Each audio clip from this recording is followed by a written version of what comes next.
Hello everyone, welcome to my channel. Please subscribe and keep watching more details. General Hospital prediction. Sonny finally goes to prison. General Hospital predictions suspect Sonny Corinthos might finally do hard time in prison after he makes a huge decision on the ABC soap opera. New General Hospital spoilers confirm Sonny Corinthos will make a critical decision soon.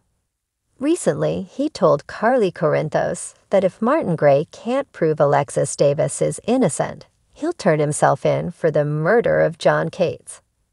He's not going to let Alexis go down for something he did, especially when she's willing to go to prison to protect their daughter. Plus, he just told Jason Morgan that if Alexis can't beat the charges against her, he'll have to take the fall. So his decision is likely to fess up to the murder on General Hospital.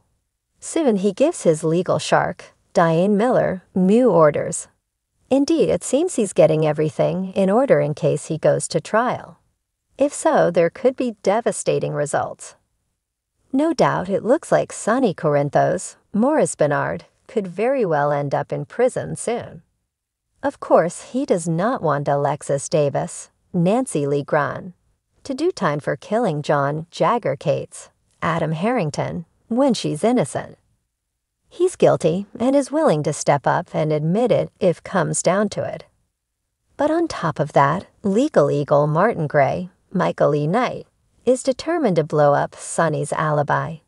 It's the only way he can exonerate Alexis on General Hospital. In addition, Molly Lansing Davis, Kristen Vagenos, also wants to prove that Sonny's guilty so she can save her mom. And it seems she's convinced Commissioner Anna Devane, Finola Hughes, to look for evidence against him. So she might team up with Molly. And with all of these threats piling up, his luck may finally run out. However, he's not the only one who could wind up behind bars. If Sonny Corinthos goes down, it's likely his ex-wife, Carly Corinthos Spencer, Laura Wright, will go down with him.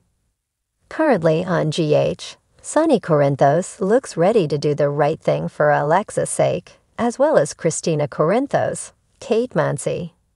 But his noble gesture may get Carly locked up also.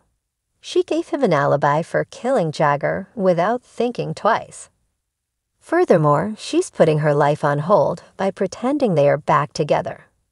But her loyalty to Sonny could be her downfall. Soon Sonny gives his lawyer, Diane Miller, Carolyn Hennessy, orders that put her in a panic. Then Anna interrogates Carly. Indeed, she's not thrilled with Sonny's recent desire to do what's right. Soon on General Hospital, she flips out on him. She says that if he goes through with this, she's going to go down right along with him. Of course, Sonny doesn't want that, but protecting Alexis helps Christina. And at the end of the day, he will put his kids over anyone, even Carly. So they could both be looking at time in Pentonville. GH will keep you on the edge of your seat these days. Don't miss a minute to see if Sonny Corinthos lands in prison, and if he takes Carly with him on the ABC Sudzer. The sun was setting over Port Charles, casting a warm, orange glow across the waterfront. But inside the walls of Sonny Corinthos' penthouse, the mood was anything but serene. The atmosphere was thick with tension, as though everyone knew that the seismic shifts in the criminal underworld had reached a boiling point.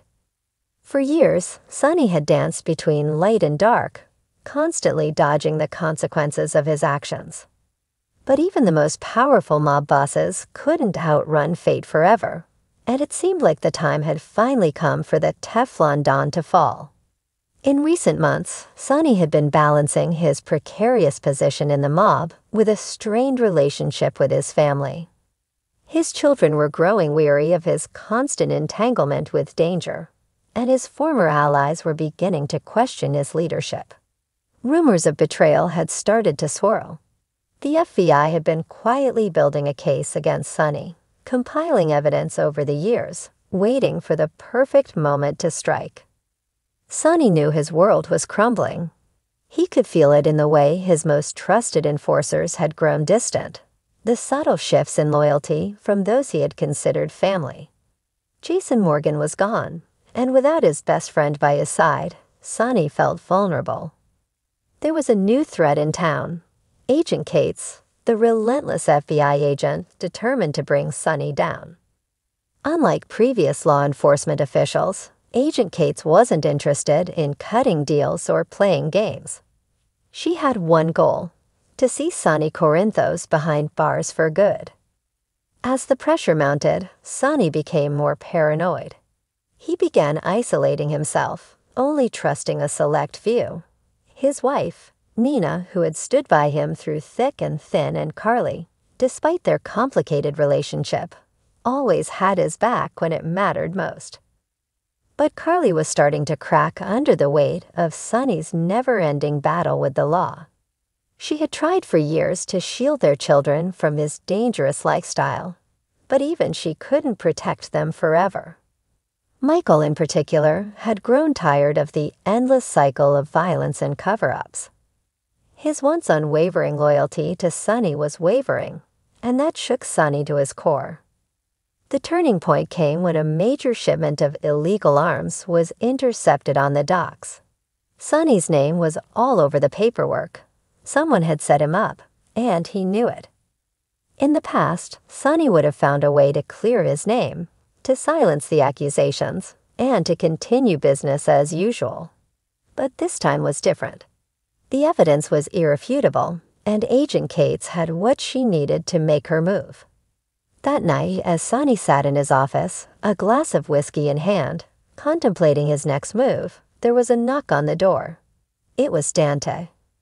Sonny's son stood in the doorway, his face etched with disappointment and sadness. Sonny's heart sank. Dante had always been his moral compass, the son who walked the line between law and family. They had a complicated relationship, one that had seen both betrayal and reconciliation. But this time, Sonny saw something in Dante's eyes that he hadn't before resignation. "Dad, it's over," Dante said quietly, his voice barely above a whisper. Sonny's grip on his glass tightened, his knuckles white. "What are you talking about?" "The feds have enough to arrest you. They've got you on the arms shipment, money laundering, racketeering, the whole operation. I can't protect you this time. No one can." Sonny stood, his body tense with anger and fear. "So what? You're just gonna let them take me? After everything I've done for this family? For this town?" Dante took a step forward, his face softening. "I don't want to see you go to prison, but you can't keep living like this. The walls are closing in, and you know it. You've always known it would end like this." For the first time in years, Sonny felt truly vulnerable. He had faced death more times than he could count, but the idea of losing his freedom terrified him. The thought of spending the rest of his life behind bars, away from his children, away from the empire he had built, it was unthinkable. But Dante was right. The walls were closing in, and Sonny had no way out. The next day, the inevitable happened. The FBI, led by Agent Cates, stormed Sonny's penthouse with a warrant for his arrest. Sonny stood in the center of the room, his face stoic, as they placed him in handcuffs. He didn't resist. There was no point. He had fought this battle for decades, but now it was time to face the consequences. As Sonny was led out of his home, flashbulbs from the press exploded around him. The once untouchable mob boss, the man who had controlled Port Charles for so long, was finally going down. Onlookers gathered, whispering among themselves. Some were relieved, others were in shock. But no one could believe that Sonny Corinthos was actually going to prison. At the police station, Sonny was processed, fingerprinted, and booked. He sat in the holding cell, staring at the cold, concrete walls, his mind racing. How had it come to this? Where had he gone wrong? But deep down, Sonny knew the answer. He had lived his life on the edge, always skirting the law, always believing he was invincible. But no one was invincible, not even Sonny Corinthos. Back at home, Nona and Carly sat together, united in their grief and worry. They had both loved Sonny in their own ways, and now they were left to pick up the pieces. Michael, too, was devastated, but part of him felt a strange sense of relief. Maybe now his family could find some semblance of peace. As the days passed, the reality of Sonny's situation began to set in. His trial was fast approaching, and the prosecution had a mountain of evidence. The best lawyers in the world couldn't save him now. The only question left was how long Sonny would be behind bars. Would this be the end of his reign in Port Charles? In the end, Sonny Corinthos was sentenced to 25 years in federal prison without the possibility of parole. It was a shocking fall from grace for a man who had once ruled Port Charles with an iron fist. But even as Sonny sat in his prison cell, staring out at the barred window, he couldn't help but wonder, was this really the end? Or was it just the beginning of a new chapter in his life? One thing was certain, Sonny Corinthos had finally met his match.